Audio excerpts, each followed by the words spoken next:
के प्रभु गिरधर नागर, मीरा के प्रभु गिरधर नागर, मीरा के प्रभु गिरधर नागर, गिरधर नागर, गिरधर नागर, मीरा के प्रभु गिरधर नागर, मीरा के प्रभु गिरधर नागर।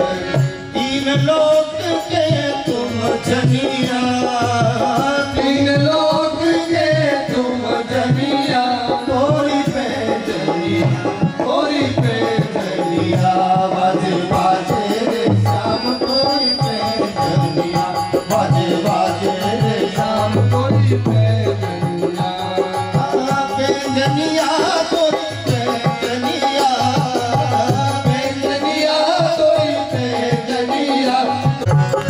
नंद लाला रे गोपाल लाला,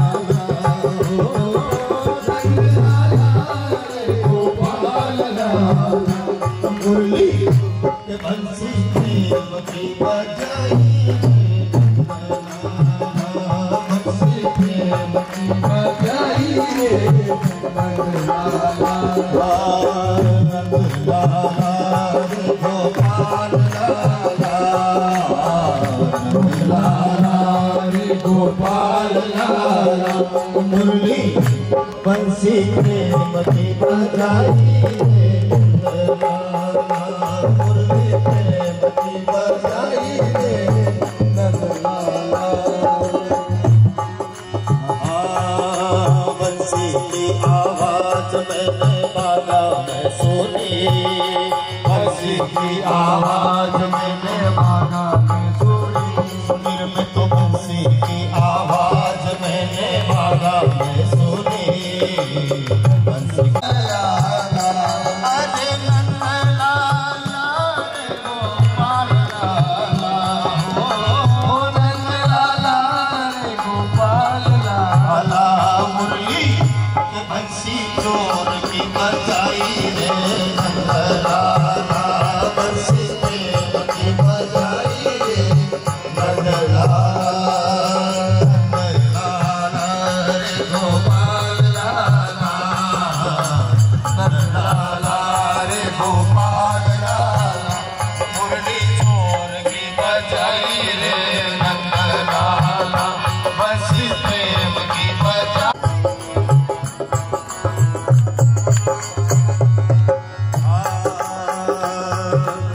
बंसी की आवाज मैंने बाड़ा में सुनी, बंसी की आवाज मैंने बाड़ा में सुनी, बंसी की आवाज मैंने बाड़ा में सुनी, बंसी की आवाज मैंने बाड़ा में सुनी, वो गाया कि गैया दौड़ती छुड़ाई रे नंद लाला, गैया दौड़ती छुड़ाई रे नंद लाला, अरे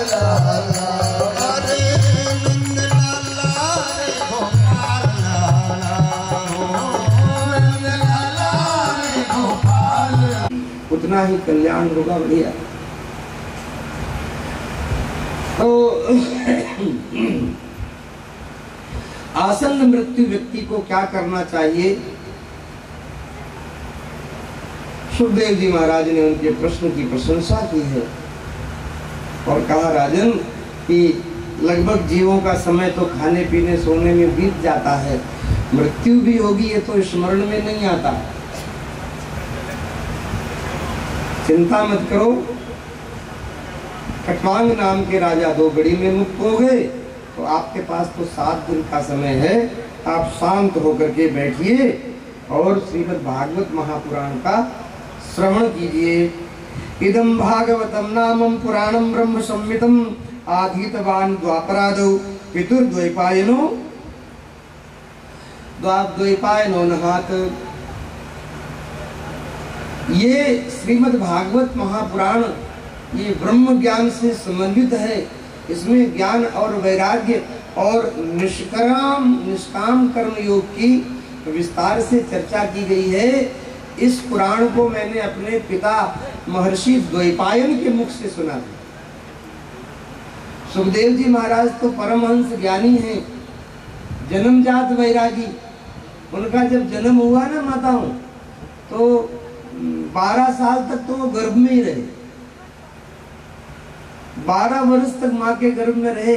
उनकी वेदव्यास जी की जो एक पत्नी है अरणी देवी, अरणी देवी के गर्भ में 12 वर्ष तक निवास किया। सारे देवता परेशान किए, बाहर क्यों नहीं आ रहे। जाकर प्रार्थना की तो बोले महाराज मैं अंदर ही ठीक हूँ, भजन कर रहा हूँ, बाहर आते ही भगवान की माया मेरे को लपेट लेगी, इसलिए माया से बहुत डर लगता है। देवताओं ने आश्वस्त किया कि हम तुमको वचन देते हैं कि भगवान की माया आपको प्रभावित नहीं करेगी, आप कृपा करके बाहर आइए। 12 वर्ष बाद माता के गर्भ से बाहर निकले। व्यास जी महाराज ने तैयारी की कि चलो इनका जातकर्म संस्कार इत्यादि कर दिया जाए। जातकर्म संस्कार होता है, उसको माता कहते हैं जो बच्चे के जन्म के बाद उसका नालच्छेदन किया जाता है ना, नाल काटते हैं, उस संस्कार को जातकर्म संस्कार कहते हैं। 16 संस्कारों की श्रेणी में जब तक नालोच्छेदन संस्कार नहीं होता है तब तक घर में सूदक नहीं लगता। बालक का जन्म हो, उत्सव मनाना हो, दान पुण्य जो भी करना है, नालोच्छेदन से पहले दान पुण्य, ब्राह्मणों को भोजन, साधु संतों का सत्कार जो करना है पहले कर लो। जन्म के पहले जन्म लिया और नालोच्छेदन संस्कार नहीं हुआ, उसके बीच का जो काल है उसमें दान पुण्य सब कुछ कर सकते हैं, पूजा हवन।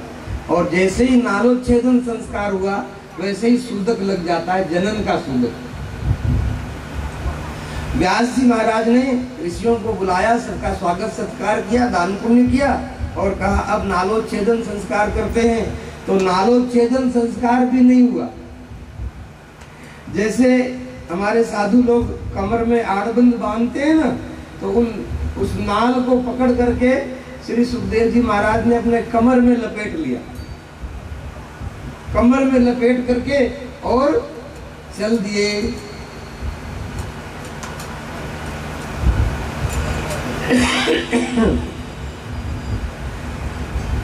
कमर में लपेट कर चल दिए। व्यास जी महाराज पीछे पीछे दौड़ रहे हैं कि हे पुत्र रुक जाओ, हे पुत्र रुक जाओ, मैं तुम्हारा जातकर्म संस्कार तो कर दूं। लेकिन वो रुके नहीं, चलते रहे। रुक जाओ करते पर रुके नहीं, चलते रहे। क्योंकि कौन किसका पिता, कौन किसका पुत्र, पता नहीं कितनी बार ये जीव, जब 84 लाख जीव योनियों में जन्म ले रहा है और pता नहीं कितनी बार जन्मा मरा है, तो कितनी बार कौन सा जीव पिता बना, कौन सा पुत्र बना, इसकी कोई गिनती थोड़ी। जब सुखदेव जी महाराज नहीं रुके तो फिर जो वनस्पतियां थी, वृक्ष थे, उन्होंने सुखदेव जी की तरफ से उत्तर दिया। क्योंकि सुखदेव जी का प्राणी मात्र से एक ही भाव हो गया था, तो सुकोस्मी सुकोस्मी सुकोस्मी वृक्षों से आवाज आने लगी। व्यास जी महाराज वापस लौट आए, अपने शिष्यों को भागवत जी का उपदेश करते, पढ़ाते और खुद भी भगवान के लीला चरित्रों को स्मरण करते करते समाधिस्थ हो जाते। पर मन में एक टीस थी कि भगवान श्री कृष्ण ही सुखदेव के रूप में अपनी लीला का विस्तार करने के लिए प्रकट हुए हैं। अगर इस बालक को मैं भागवत पढ़ा देता तो मेरा कर्तव्य पूरा हो जाता। भाई रचना तो लिख दी जावे और उसका कोई प्रचार प्रसार न करे तो लिखने का मतलब क्या होगा। पर भागवत का प्रचार वही कर सकता है जिसके हृदय में वैराग्य हो, ज्ञान हो, तितीक्षा हो। भोगी व्यक्ति भागवत का वक्ता नहीं हो सकता। भागवत तो परमहंसों की संहिता है, जिसके जीवन में यत्किंचित ज्ञान वैराग्य भक्ति हो तो वो इस पर कुछ बोलने का अधिकारी है। मन में तो इच्छा है कि सुखदेव को पढ़ाऊं, पर सुखदेव तो चले गए जन्म लेते ही। अब अपने बच्चों को, विद्यार्थियों को पढ़ाते हैं, कुछ श्लोक याद करते हैं। एक दिन सुखदेव जी महाराज घूमते घामते व्यास जी के आश्रम के निकट पहुंचे। जंगल में बैठे निर्विशेष ब्रह्म का ध्यान कर रहे थे। लेकिन जो व्यास जी के शिष्य थे वो भागवत जी के श्लोकों का गान कर रहे थे। व्यास जी ने कुछ श्लोक रटा दिए थे और कहा था कि जब कभी जंगल में समिधा इत्यादि लेने जाओ और कभी तुम्हें भय लगे तो इन श्लोकों का उच्चारण जोर जोर से करना, तुम्हारा भय दूर हो जाएगा। व्यास जी के शिष्य श्लोकों का गान कर रहे थे और सुखदेव जी महाराज समाधि लगाए बैठे हुए थे। उनके कानों में भागवत जी का श्लोक पड़ा। क्या सुंदर वाक्य है। अहो बकीयम स्तनकालकूटम जिघांसयापा यदप्यसाध्वीं लेभे गतिं धातृच्युतं ततोऽन्यं कं वा दयालु शरणं व्रजेम, कं वा दयालु शरणं व्रजेम। श्लोक का भाव है, अहो क्या कहें उन भगवान श्री कृष्ण की उदारता का, दया का, करुणा का क्या वर्णन करें,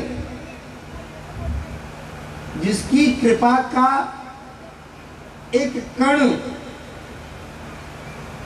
बक नामक दैत्य की बहिन बकी को प्राप्त हुआ, जिसका एक नाम पूतना भी है। भगवान के जन्म के तीसरे दिन पूतना भगवान को मारने के लिए आई थी, कंस के द्वारा प्रेरित होकर। अपने स्तनों में कालकूट विष लगाया और उस विष को लगा करके सुंदरी रूप धारण करके नंद महल में प्रविष्ट हो गई। यशोदा ने पूछा कि बहन तुम कौन हो? बोले तुम तो रानी बन गई, अब मुझे क्या पहचानो, मैं तुम्हारी दूर के रिश्ते में बहन लगती हूँ। बहन लगती तो आओ, स्वागत है।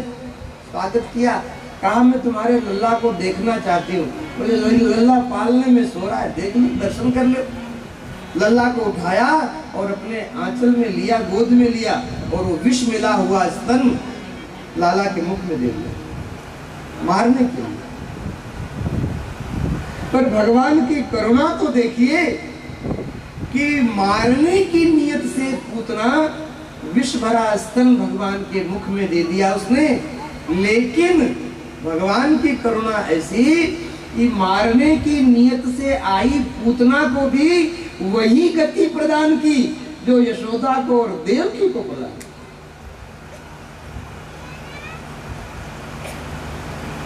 जिघांसया पायद प्रसादिम लेभे गतिम धात्रीच्युतम ततोन्यम। जो धात्री अर्थात माँ यशोदा और देवकी को जो गति प्रदान की वही गति पूतना को भी प्रदान की। कम वा दयालु शरणम व्रजेम। ऐसा दयालु और कौन होगा जिसकी हम शरण ग्रहण करें। इसलिए सर्वतोभावेन भगवान श्री कृष्ण ही जीव के एकमात्र शरण ग्रहण करने योग्य हैं, उन्हीं की शरण ग्रहण की जाए।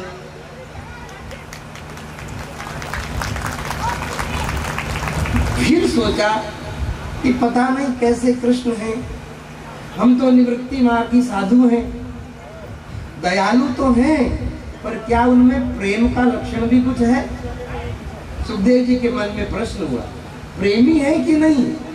क्योंकि जो ठाकुर जी हैं उनको सुबह उठते ही माखन मिश्री का भोग लगाओ, सुंदर सुंदर श्रृंगार धारण करो, इत्र लाओ, चंदन लाओ, और हम तो लंगोटी वाले बाबा, हमारे पास तो कुछ है नहीं, हम सेवा कैसे कर पाएंगे? चलो हटाओ, इनको छोड़ते हैं, अपने तो निर्विशेष ब्रह्म ही ठीक है। फिर अपनी वृत्ति को अंतर्मुख किया और निर्विशेष ब्रह्म का ध्यान करने लगे। इतने में व्यास जी महाराज के शिष्य पुनः छंद का गायन करने लगे। क्या गायन करते हैं? बरहा पीड़म नटवर बपुः कर्णयोः कर्णिकारं बिभ्रतवासः कनककपिशं वैजयन्तीं च मालां रन्ध्रान् वेणु प्रधरसुधयोः पूरयन् गोपवृन्दैः वृन्दारण्यं स्वपदरमणं प्राविशद गीतकीर्तिम्। श्लोक कान में गया, जैसे लगता हो कि किसी ने कानों में मिश्री घोल के डाल दी। भगवान के स्वरूप का वर्णन इसमें किया गया है। भगवान जब गिरिराज गोवर्धन की तलहटी से गैया को, अपनी गैयाओं को चरा करके जब वापस शाम को घर लौट रहे हैं, उस समय की झांकी का वर्णन है। ग्वाल बाल सखाओं ने गोचारण के समय गोवर्धन जी की तलहटी में खड़िया मिट्टी और गेरू की खाने हैं, तो वो गेरू और खड़िया मिट्टी निकाली सखाओं ने और उसको घोल करके तरल पदार्थ बनाया और कन्हैया के मुखमंडल पर, श्री अंग पर अनेक प्रकार की चित्रकारी बना दी। सुंदर मेकअप किया भगवान का, चित्रकारी बनाई और जंगल के जो फूल पत्ती पुष्प हैं उनको चुग चुग करके बढ़िया सुंदर माला बनाई है। छोटी सी माला कंठ में सुशोभित हो रही है, वो कंठमाल है। थोड़ी उससे बड़ी है जो हृदय तक आती है, उसको उरमाल कहते हैं। और जो कमर से नीचे तक घुटनों तक लटकती है उसको वैजयंती माल कहते हैं। अलग अलग मालाओं का स्वरूप भगवान का है। अपनी गैयाओं को टेरते हैं, अरे कारी तो जंगल से हूं करती, अरे घूमरी, अरे धमरी बुलाते हैं। गायें दोनों कान उटेर करके खड़े करके और भगवान की तरफ देखती हैं और दौड़ पड़ती हैं। गैया दौड़ रही हैं पीछे पीछे, भगवान कृष्ण बंसी बजाते हुए आगे आगे चल रहे हैं। जो जंगल के खग मृग हैं, हिरण इत्यादि है ना, जो हिरण चारा चर रहे थे, जैसे ही कन्हैया की बंसी की ध्वनि सुनी तो वो वहीं स्तब्ध हो गए। उनके मुख में जो चारे का ग्रास था वो वहीं उनका चबाना रुक गया। एक टक नेत्रों से भगवान को मृग इत्यादि पशु देख रहे हैं। गैया के बछड़े और गैया सब भगवान की तरफ देख रहे हैं। सुंदर कर्णिका का फूल कान में लगा रखे। कर्णिका जानते हैं, सब पीली पीली फूल होते हैं ना, कनेर वाले, थोड़े लंबे से पीले फूल, कनेर के। एक कान में उनके कनेर का फूल टंगा हुआ। कनेर का फूल सामान्य फूल नहीं है। वो गोपियां जब सुबह भगवान का दर्शन करने के लिए नंद महल के सामने उपस्थित होती हैं, भगवान गैया चराने के लिए जा रहे हैं। अब सुबह तो दर्शन हो गया, अब दिन भर दर्शन नहीं होंगे। अब जब शाम को गैया चरा के आएंगे तब दर्शन होंगे। तो दिन में जब दर्शन की व्याकुलता बढ़ेगी तब भगवान का दर्शन गोपियां कहती हैं कैसे करेंगे। तो कन्हैया के कान में जो फूल है ना, वो कन्हैया, क्योंकि मैया खड़ी हैं, बाबा खड़े हैं, दाऊ जी हैं और सब सखा हैं, तो उनके सामने पूछ तो नहीं सकती कि जय जय आज किस तरफ गैया चराने जाओगे। तो हम दही दूध के बेचने के निमित्त से उसी रास्ते से निकलेंगी तो वहां आपका दर्शन हो जाएगा। तो गोपियां संकेत से पूछती हैं कि जय जय आज गैया किधर चरने जाएंगी। तो मुख से तो कुछ नहीं बोलते, इस कान में अगर फूल है तो इसको निकाल करके इस कान में लगा ले। इस तरफ गहवर वन है, लोह वन है, ताल वन है। इन ताल वन की तरफ आज गैया लोह वन की तरफ जाएंगी। गोपियां समझ जाती हैं कि आज जय जय इधर नहीं इस तरफ जाएंगे गैया चराने। तो कर्णयोः कर्णिकार, कर्णयोः दो वचन है और कर्णिकार एक वचन है। कान तो दो हैं पर फूल एक है, वो संकेत पुष्प है, वो गोपियों को बताता है कि इस तरफ आज गैया चराने जाएंगे। कर्णयोः कर्णिकारम बिभ्रत वासः कनक कपिशम वैजयंतीं च मालाम रंध्रान वेणुरधर सुधयौ पूरयन्तोपवृन्दैः वृंदारण्यम सपदरमणम प्राविशद गीत कीर्ति। ग्वाल बाल सखाओं के साथ कन्हैया वृंदावन के इस ब्रज क्षेत्र के अंदर गैया को चराने के लिए विचरण करते हैं और सुंदर बंसी की ध्वनि बजाते हैं। और उस बंसी की ध्वनि जो निकलती है, लगता है कि वो प्रेम का साक्षात समुद्र लहरा रहा है और उस प्रेम समुद्र से पूरा ब्रजमंडल आप्लावित हो गया है। सब उस प्रेम के रस से सराबोर है और उसमें सब डूब रहे हैं, उतरा रहे हैं। आनंद के अलावा और दूसरी कोई वस्तु है ही नहीं। वृंदारण्यम स्वपद रमणम प्राविशद गीत कीर्तिम। इस तरह से भगवान श्री कृष्ण गोपियों को, ग्वाल बाल सखाओं को और कहां तक कहें मृगों को, हिरणों को भी प्रेम का दान प्रदान करते हैं। वन में जो रहने वाले निषाद, कोल, भील इत्यादि जो जाति के लोग हैं, गोपियां कहती हैं कि हमसे अधिक सौभाग्यशाली तो वो हैं, क्योंकि हम तो सुबह शाम दर्शन करती हैं भगवान का और पूरा दिन तो सुबह गैया चराने नैया जंगल में चले जाते हैं।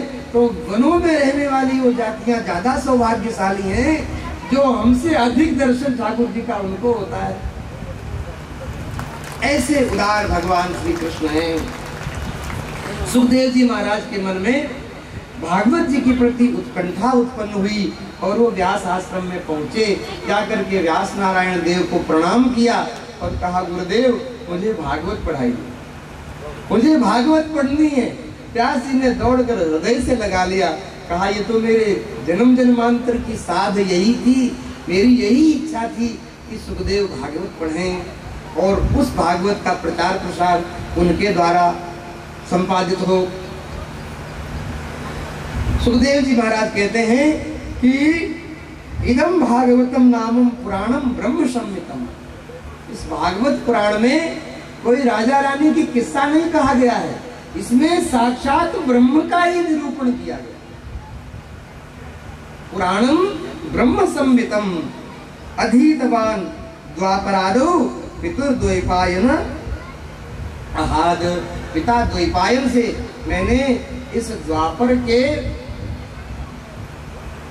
अंत में व्यास जी महाराज से मैंने इसको सुना था। इसमें भगवान की मधुर मधुर लीलाएं जो चित्त को अपनी ओर आकृष्ट करती हैं, इसी कारण से मैंने इस भागवत का अध्ययन किया, वो मैं तुमको सुनाऊंगा। सावधान होकर के सुनिए। जब जीव को लगे कि मृत्यु का समय निकट है, ये हमेशा काम में आने वाली चीज है महाराज। जिस समय लगे कि अब समय ज्यादा नहीं है, शरीर पूरा होने वाला है, तो उस समय जीव क्या करे? अंत काले तु पुरुष आगते गत साधसा छिन्दाद असंग सहस्रेण स्पृहाम देहेनु ये चतम। जब लगे कि शरीर अब नहीं रहेगा तो उस समय क्या करे? बोले वैराग्य की तलवार ले और आसक्ति रूपी जो तागे विषयों में फंसे हुए हैं, उन आसक्ति रूपी धागों को वैराग्य की तलवार से काट। कोई मेरा नहीं है, एकमात्र ईश्वर ही मेरे हैं और संसार में मेरा अपना कोई नहीं है। ऐसे उस वैराग्य की तलवार से आसक्ति का छेदन कर दे। औग्रहात् प्रभजितो धीरा पुण्य तीर्थ जलाप्लुता शुचौ विविक्त आसीनो विधिवत वत कल्पितो। घर का त्याग कर दे, संभव हो तो घर से निकल जाए, क्योंकि घर में अगर रहेंगे महाराज, मोह बढ़े परिवार की संगत और लोभ बढ़े धन में चित दीन और ज्ञान विराग और भक्ति बढ़े किसी साधु पुरुष की संगत की किसी त्यागी वैरागी महापुरुष का संग करोगे तो ज्ञान वैराग्य बढ़ेगा, और अगर गृहस्थ का संग करोगे तो मुंह मारो थू थारो तो है ही नहीं। तो अगर संभव हो तो ग्रह का त्याग कर दे और किसी पुण्य तीर्थ, नदी का तट हो, सरोवर का किनारा हो, वहां जाकर के और आसन लगा करके बैठ जावे और प्राणायाम करे। प्राणायाम के द्वारा पूरक, कुंभक और रेचक, इनके द्वारा नाड़ियों का शोधन करे, नाड़ी का शोधन हो जावे और एकमात्र ओम एकाक्षर परब्रह्मम जपन्ते ये निश्चलाः, केवल एकमात्र जो भगवान का बोधक अक्षर है ओम। ओम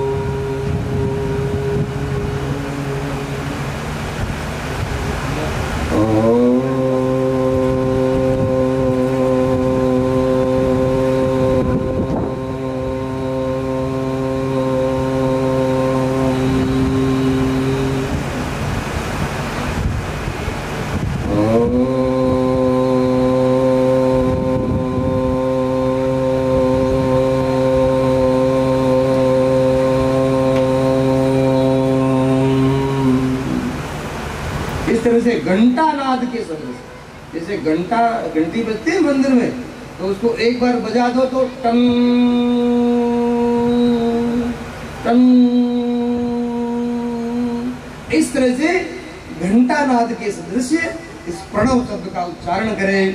अब इसमें प्रणव ही कहा है तो भगवान के बोधक शब्द से अर्थ है।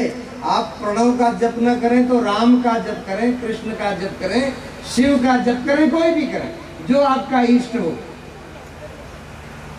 इस तरह से भगवान ब्रह्म बीज विस्मरण, शरीर को सीधा कर लें, सिद्धासन पे अथवा पद्मासन पर अथवा सुखासन पर बैठ जावें। ज्यादा महिमा रुद्र संहिता इत्यादि में, पतंजलि योग प्रदीप में सिद्धासन की विशेष महिमा गाई गई है। अगर आपको सद है तो सिद्धासन लगाकर बैठ जाओ और इस तरह से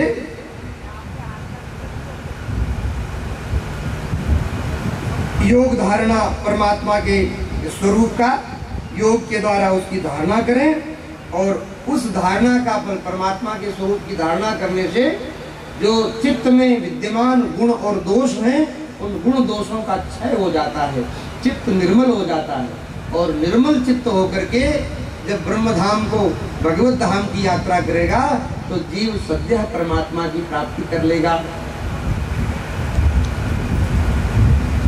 इस तरह से भगवान के स्वरूप की धारणा कैसे करनी है, तो जो अतल वितल सुतल तलातल रसातल महातल और पाताल है, 7 लोक तो नीचे के हैं और भू भुआ स्वः जना तपा सत्य महर और जना, ऐसे 7 लोक ऊपर के हैं और 7 लोक नीचे के। तो इस भुवन कोश ब्रह्मांड को परमात्मा का शरीर माना जाए, ऐसी धारणा करें कि ये संपूर्ण चराचर विश्व परमात्मा के श्री विग्रह में स्थित है। जो पाताल है वो भगवान की एड़ियां, पंजे हैं, नीचे का जो तलवा है ना, पाताल तो तलवा है, और जो तपलोक है सबसे ऊपर का, वो भगवान का मस्तिष्क है, सिरोभाग है भगवान। इस भगवान के विग्रह में संपूर्ण भुवन कोश ब्रह्मांड की धारणा करें और संपूर्ण चराचर विश्व श्री परमात्मा के श्री विग्रह के अंदर समाहित है और मैं भी उसी में समाहित हूं, मैं उससे भिन्न नहीं हूं। भाई सब कुछ वस्तुओं का, व्यक्तियों का, पदार्थों का अभाव हो सकता है, पर अपने आप के होनेपन का कभी अभाव होता है क्या? मैं हूं इसकी कभी विस्मृति होती है क्या? कुछ भी करो, संसार का कार्य करो, पर ये तो बोध रहता ही ना कि मैं हूं। तो इसको भी भूल जाते हैं। अपना होनापन तो रहता है ना बोध में, तो अपना जो होनापन है उस होनेपन में जो मैं है वो माया विशिष्ट मैं है, और जो हूं है वो प्रकृति है। तो माया विशिष्ट मैं और हूं जो प्रकृति है, उस मैं और हूं को मिटा करके और केवल है में स्थित हो जाओ। है माने जो अस्तित्व है, परम सत्य है, जिसको भगवान कह दो, ईश्वर कह दो, परमात्मा कह दो, ब्रह्म कह दो, तत्व कह दो, समाधि कह दो, जो तुम्हारा मन आवे कह दो। तो माया विशिष्ट मैं और प्रकृति हूं, प्रकृति और माया विशिष्ट मैं का वाद करके और जो है अस्तित्व है उसमें स्थित हो जाओ, और इस तरह से इस संपूर्ण भुवन कोश ब्रह्मांड में एक परमात्मा के अलावा और दूसरी कोई सत्ता नहीं है, इस भाव में स्थित हो जाओ। बस काम बन गया। और बात ज्यादा समझ में ना आवे तो जो कुछ ये भुवन कोश ब्रह्मांड चराचर दृश्य प्रपंच दिखाई दे रहा है उसको सब कुछ ईश्वर का ही स्वरूप है ऐसा मान करके और ईश्वर स्वरूप स्वीकार किया। सब परमात्मा ही है। हम क्या करते हैं महाराज, ईश्वर को जानने का प्रयास करते हैं, उल्टा काम है। ईश्वर को जानना नहीं है, ईश्वर को मानना है और जगत को जान लेना। जिस चीज को जान लेते हैं उसके बारे में जिज्ञासा खत्म हो जाती है, और जब तक नहीं जानते तभी तक जिज्ञासा रहती है। तो जगत को जान लो और ईश्वर को मान लो, काम बन जाएगा।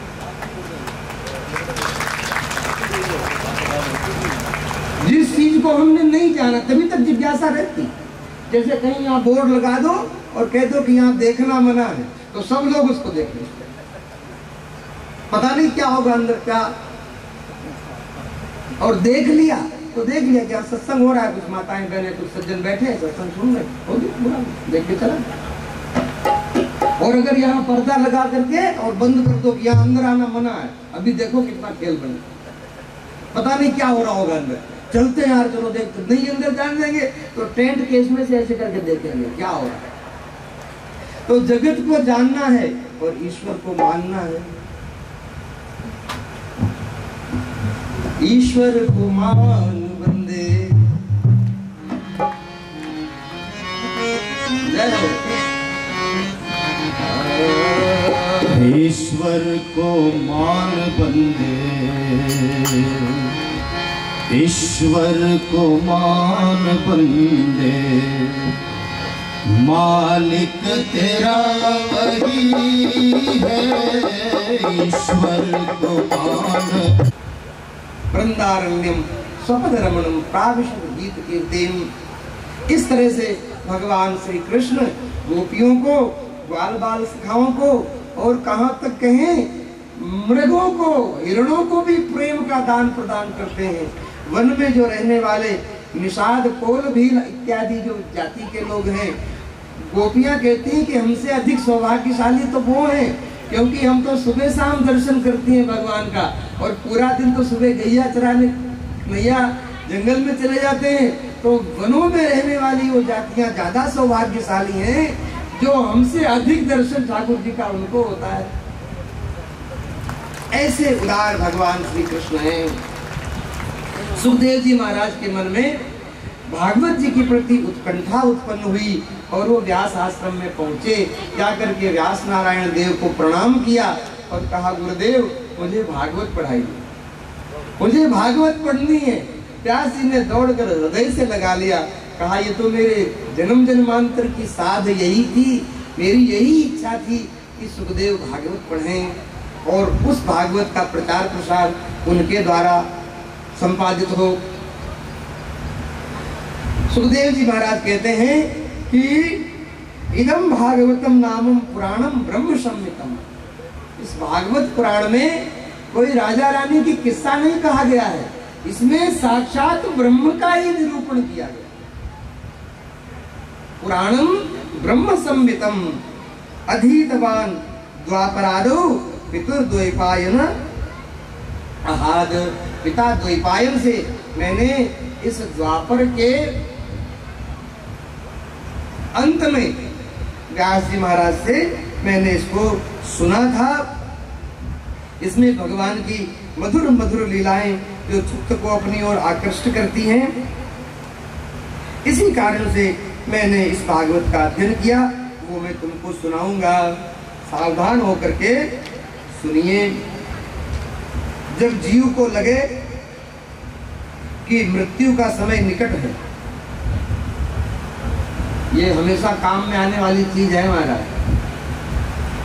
जिस समय लगे कि अब समय ज्यादा नहीं है, शरीर पूरा होने वाला है, तो उस समय जीव क्या करे?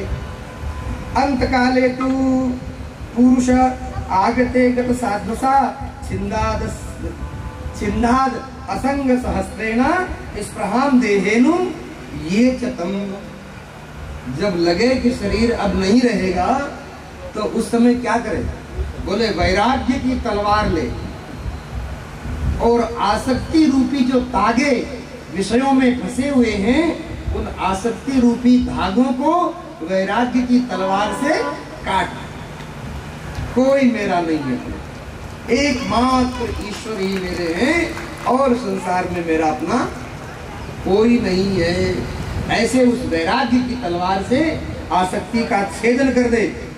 औग्रहात् प्रभजितो धीरा पुण्य तीर्थ जलाप्लुता शुचौ विविक्त आसीनो विधिवत वत कल्पितो। घर का त्याग कर दे, संभव हो तो घर से निकल जाए, क्योंकि घर में अगर रहेंगे महाराज, मोह बढ़े परिवार की संगत और लोभ बढ़े धन में चित दीनो, और ज्ञान विराग और भक्ति बढ़े किसी साधु पुरुष की संगत की।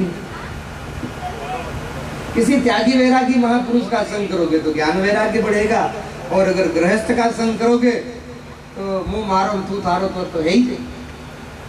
तो अगर संभव हो तो ग्रह का त्याग कर दे और किसी पुण्य तीर्थ, नदी का तट हो, सरोवर का किनारा हो, वहां जाकर के और आसन लगा करके बैठ जावे और प्राणायाम करे। प्राणायाम के द्वारा पूरक, कुंभक और रेचक, इनके द्वारा नाड़ियों का शोधन करे। नाड़ी का शोधन हो जावे और एकमात्र ओम एकाक्षर परब्रह्मम जपन्ते ये निश्चलाः, केवल एकमात्र जो भगवान का बोधक अक्षर है ओम। ओम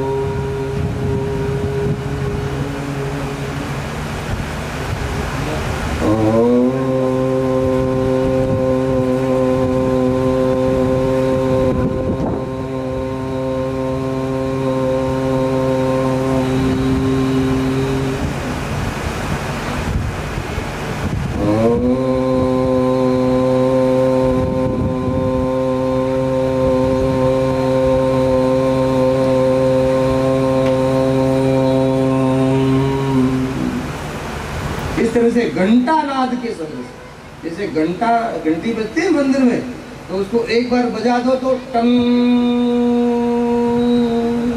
टंग, इस तरह से घंटा नाद के सदृश्य इस प्रणव शब्द का उच्चारण करें।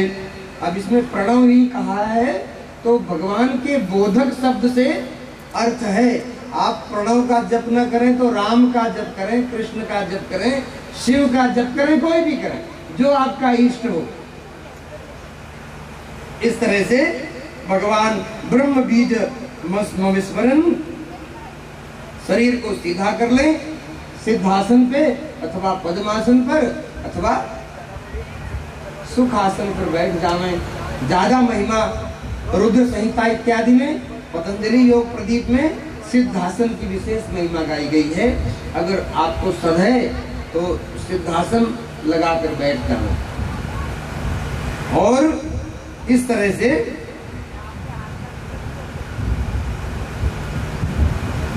योग धारणा परमात्मा के स्वरूप का योग के द्वारा उसकी धारणा करें, और उस धारणा का परमात्मा के स्वरूप की धारणा करने से जो चित्त में विद्यमान गुण और दोष हैं, उन गुण दोषों का क्षय हो जाता है, चित्त निर्मल हो जाता है। और निर्मल चित्त होकर के जब ब्रह्म धाम को, भगवत धाम की यात्रा करेगा तो जीव सद्यः परमात्मा की प्राप्ति कर लेगा। इस तरह से भगवान के स्वरूप की धारणा कैसे करनी है? तो जो अतल वितल सुतल तलातल रसातल महातल और पाताल है, 7 लोक तो नीचे के हैं, और भू भुआ स्वः जना तपा सत्य महर और जना, ऐसे 7 लोक ऊपर के हैं और 7 लोक नीचे के। तो इस भुवन कोश ब्रह्मांड को परमात्मा का शरीर माना जाए, ऐसी धारणा करें कि ये संपूर्ण चराचर विश्व परमात्मा के श्री विग्रह में स्थित है। जो पाताल है वो भगवान की एड़ियां, पंजे हैं, नीचे का जो तलवा है ना, पाताल तो तलवा है, और जो तपलोक है सबसे ऊपर का, वो भगवान का मस्तिष्क है, सिरोभाग है भगवान।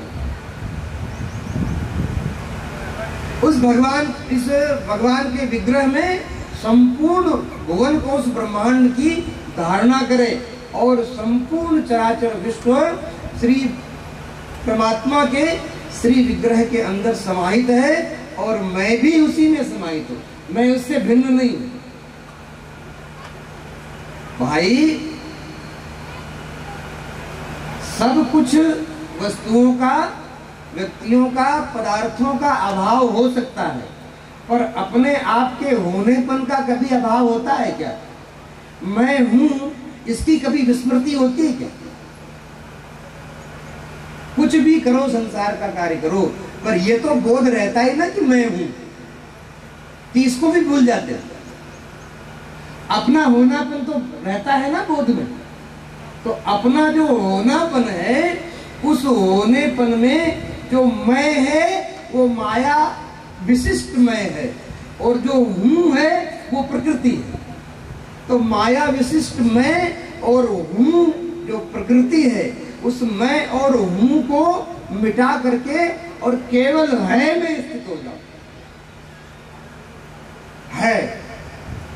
है माने जो वो अस्तित्व है, परम सत्य है, जिसको भगवान कह दो, ईश्वर कह दो, परमात्मा कह दो, ब्रह्म कह दो, तत्व कह दो, समाधि कह दो, जो तुम्हारा मन आवे कह दो।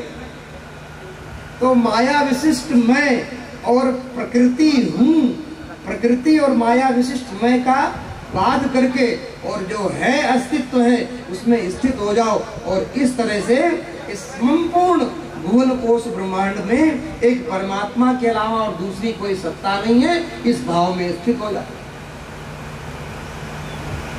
बस काम बन गया।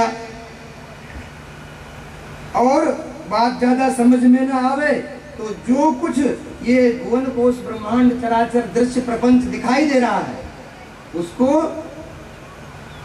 सब कुछ ईश्वर का ही स्वरूप है ऐसा मान करके और ईश्वर स्वरूप स्वीकार किया। सब परमात्मा ही है। हम क्या करते हैं महाराज? ईश्वर को जानने का प्रयास करते हैं, उल्टा काम है। ईश्वर को जानना नहीं है, ईश्वर को मानना है और जगत को जान लेना। जिस चीज को जान लेते हैं उसके बारे में जिज्ञासा खत्म हो जाती है, और जब तक नहीं जानते तभी तक जिज्ञासा रहती है। तो जगत को जान लो और ईश्वर को मान लो, काम बन जाएगा।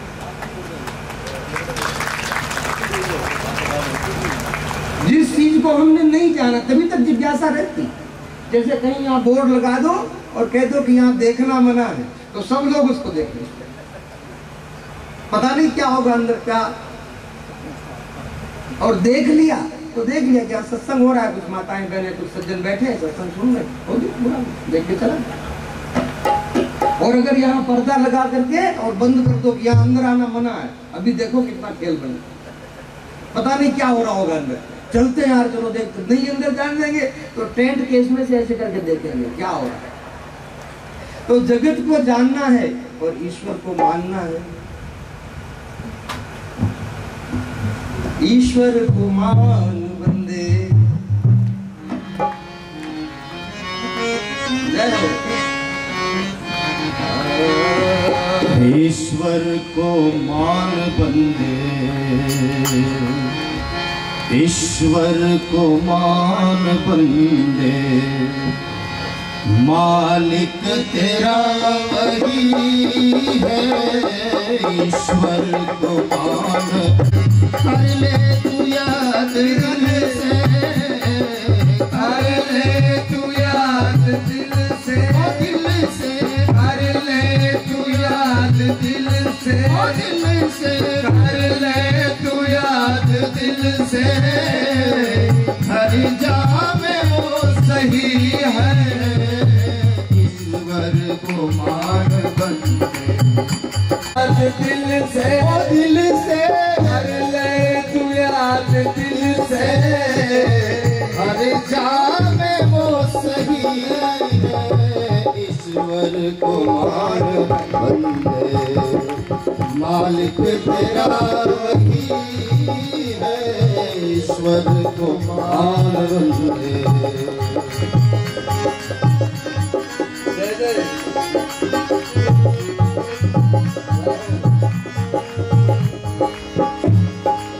भूमि अगन पवन में, सागर पहाड़ बन में। भूमि अगन पवन में, सागर पहाड़ वन में। हाँ, भूमि अगन पवन में, पवन में। भूमि अगन पवन में, सागर पहाड़ वन में। उसकी सभी भुवन में, उसकी छवि भुवन में। छाया समा रही है। उसकी छवि भुवन में, छाया समा रही है। ईश्वर को मान बंदे, ईश्वर को मान बंदे, मालिक तेरा वही है। ईश्वर को मान बंदे, मालिक तेरा वही है। कर ले तू याद दिल से, कर ले तू याद दिल से, दिल से कर ले तू याद दिल से, दिल से कर ले तू याद दिल से, दिल से कर ले तू याद दिल से। हर जावे वो सही है। ईश्वर को मान बंदे, मालिक तेरा वही है। ईश्वर को मान बंदे।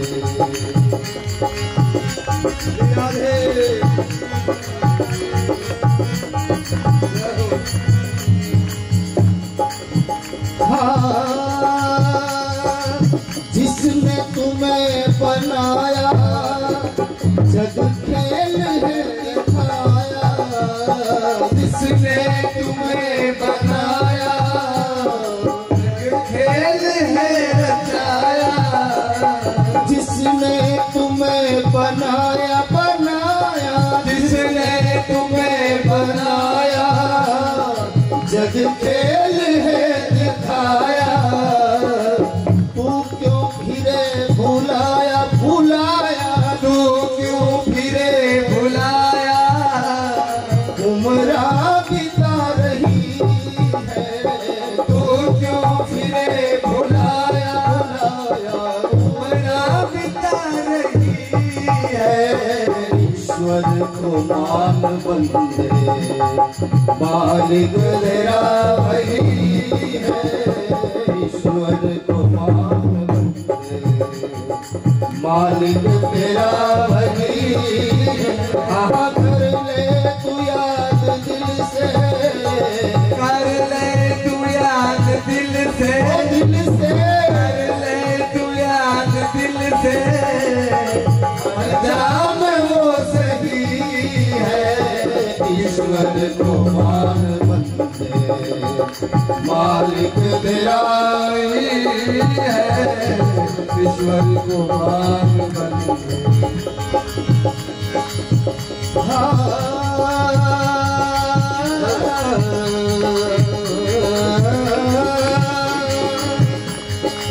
विषयों की छोड़ आशा सब झूठ है तमाशा। विषयों की छोड़ आशा सब झूठ है तमाशा। विषयों की छोड़ आशा, विषयों की छोड़ आशा सब झूठ है तमाशा। दिन चार का दिलासा दिलासा, दिन चार का दिलासा दिलासा, दिन चार का दिलासा। माया फंसा रही है, दिन चार का दिलासा दिलासा, दिन चार का दिलासा। माया फंसा रही है, ईश्वर को मान बंदे, ईश्वर को मान बंदे। मालिक तेरा वही है, ईश्वर को मान बंदे। तेरा ही है।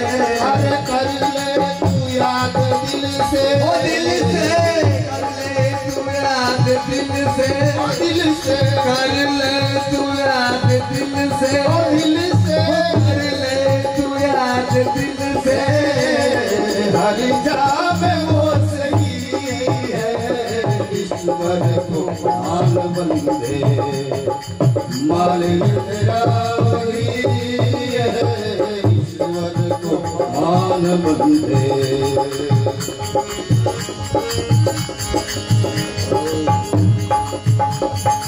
दुनिया से दिल हटा ले, दुनिया से दिल हटा ले, दुनिया से दिल हटा ले, हटा ले। ओ दुनिया से दिल हटा ले, प्रभु ध्यान में लगा ले, दुनिया से दिल हटा ले, प्रभु ध्यान में लगा ले।